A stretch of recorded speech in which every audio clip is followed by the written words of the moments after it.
আসসালামু আলাইকুম। মেজর ডালিম সাহেব পর্ব 2, হ্যাঁ? তো আমি মেজর ডালিম সাহেবকে নিয়ে প্রথমে কিছু কথা বলছিলাম। আমি বলছিলাম যে ওনার বিষয়ে আমি ধাপে ধাপে কিছু কথা বলবো। তো কথাগুলোর মধ্যে আজকে আমি সেকেন্ড পার্টে কিছু কথা বলি। তো ওনার একটা বই আছে, হ্যাঁ, মেজর ডালিম বলছি। তো এই কথাটা আওয়ামী লীগের আমলে আপনার লিখছিল উনি, কিন্তু আওয়ামী লীগ সরকার এটাকে প্রকাশ করতে দেয় নাই। ঠিক আছে, পাবলিশ করতে দেয় নাই। তো বইটা এখন পাওয়া যাচ্ছে।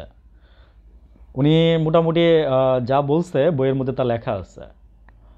আর হচ্ছে এখনও যদি মানুষ যদি শুনে, হ্যাঁ, মানুষের কানে আসে যদি কথাটা যে আমি মেজর ডালিম বলছি, মানে এই কথাটার মধ্যে দেখেন ভারত তো আছে কিন্তু অনেক, এবং এই যে ইয়ং জেনারেশন কিন্তু এই কথাটাকে খুব পছন্দ করে। ঠিক আছে, কেন পছন্দ করে? কারণ ভালো জিনিস, ভালো কথা, ভালো কথা এই যে ইয়ং জেনারেশন পছন্দ করে, এটা আমি জানি। তো একটা কথা হচ্ছে যে উম, ভাই, আমি এই ইয়ং জেনারেশনের পালস নিয়ে অনেক কথা বলছি। সো আমার এগুলো নিয়ে আমি আর এখন নতুন করে কিছু বলতে চাই না।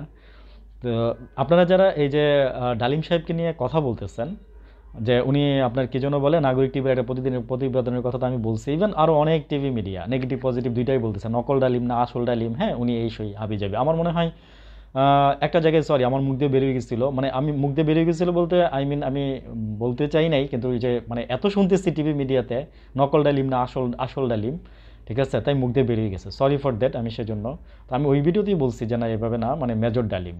তো ওনার পুরো নাম তো হচ্ছে শরীফুল হক ডালিম। ঠিক আছে, এই কথাটা তো আমরা কেউ জানতাম না এতদিন, সত্যি কথা যে এটা জানতাম, আমি জানতাম না, আমি শুনি নাই কোথাও। তো উনি বেঁচে আছেন এটা নিয়ে মনে করেন যে আপনার দুইটা পক্ষ হয়ে গেছে, হ্যাঁ, দুইটা পক্ষ হয়ে গেছে।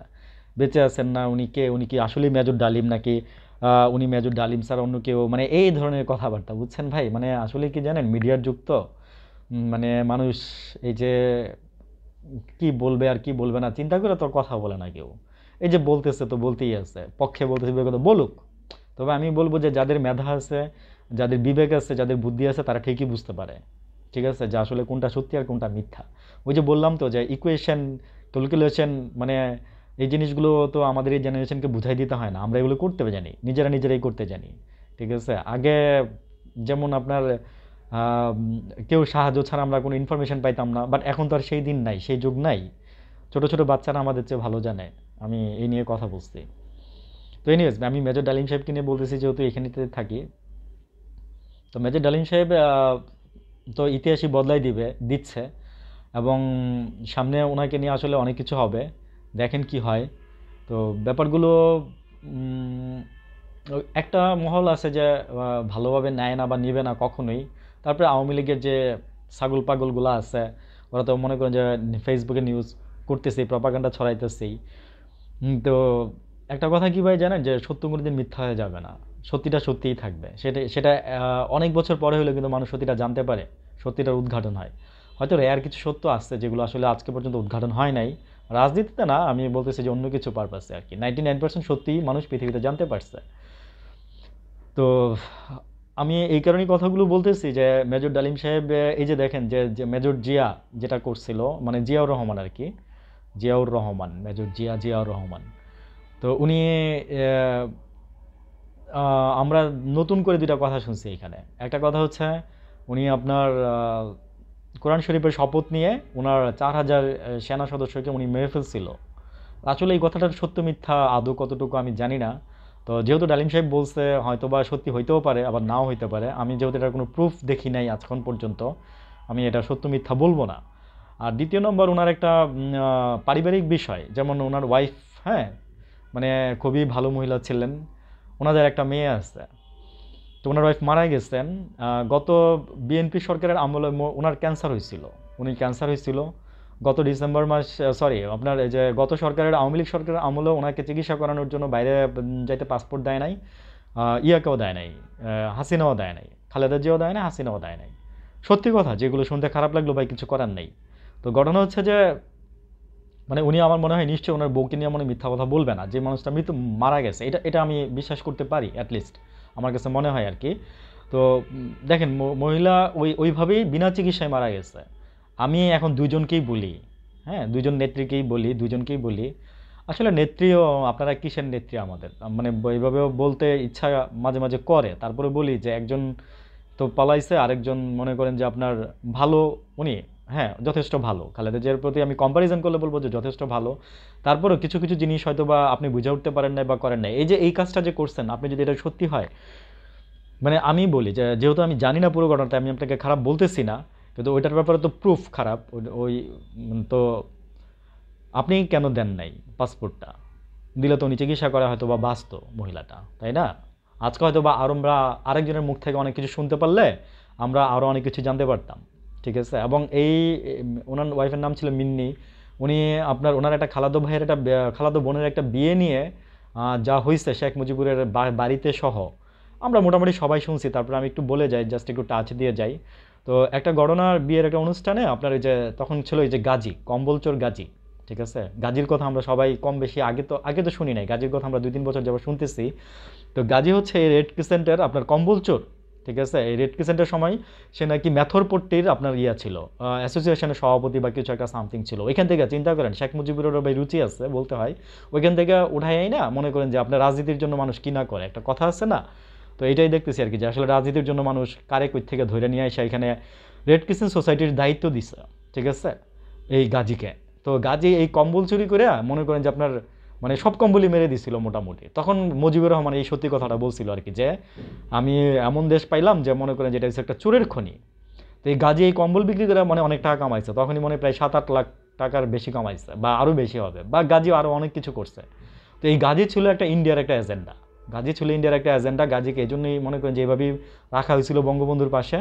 তো প্রত্যেকবারই দেখবেন যে যেই সরকারি ক্ষমতায় থাকুক না কেন, মানে ইন্ডিয়ার একটা এজেন্ডা থাকে, যে মানে প্রধানমন্ত্রীর কাছাকাছি খুব কাউকে রাখবে, যেটা দিয়ে নাকি তারা অনেক কিছুই ইনফরমেশন জানতে পারবে। এটা তো গোয়েন্দা সংস্থার একটা তাদের একটা নেচার বা কাজের একটা অংশ আর কি।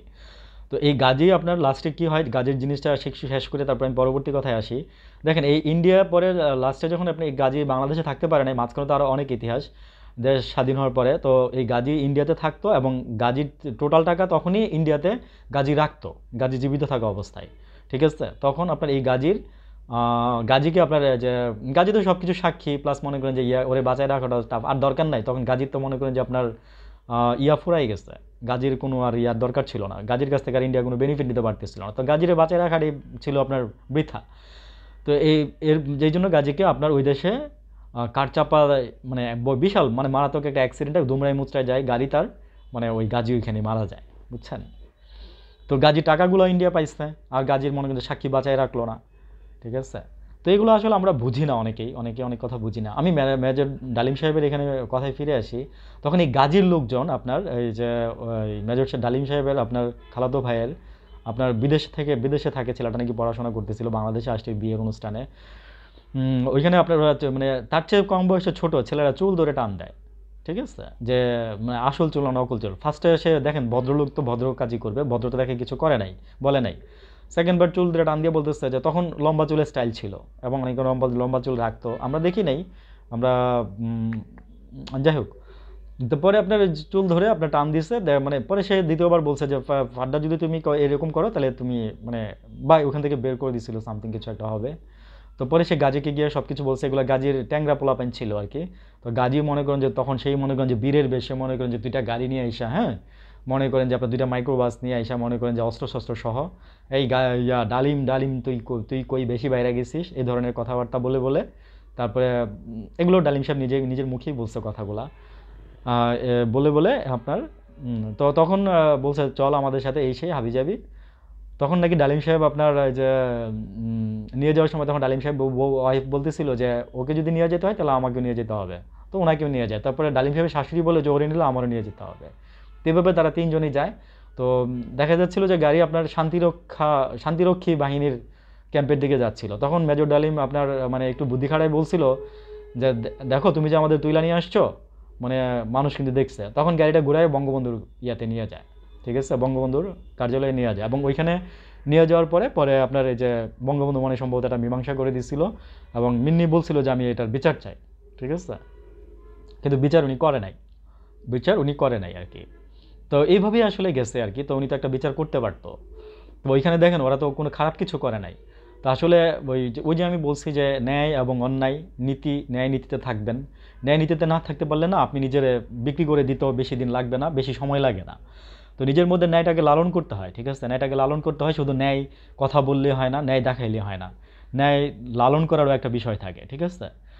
তো আমি আজকে এই মানে ওনার ডালিম সাহেবকে নিয়ে আজকে দ্বিতীয়বার কথা বললাম। তো আমি আরও হয়তো বা 2-3 বার কথা বলবো। তো মোটামুটি ওনার বিষয়গুলো আমি একটু তুলে ধরবো আর কি। ওকে, থ্যাংক ইউ, ভালো থাকবেন সবাই, আল্লাহ হাফেজ, আসসালামু আলাইকুম।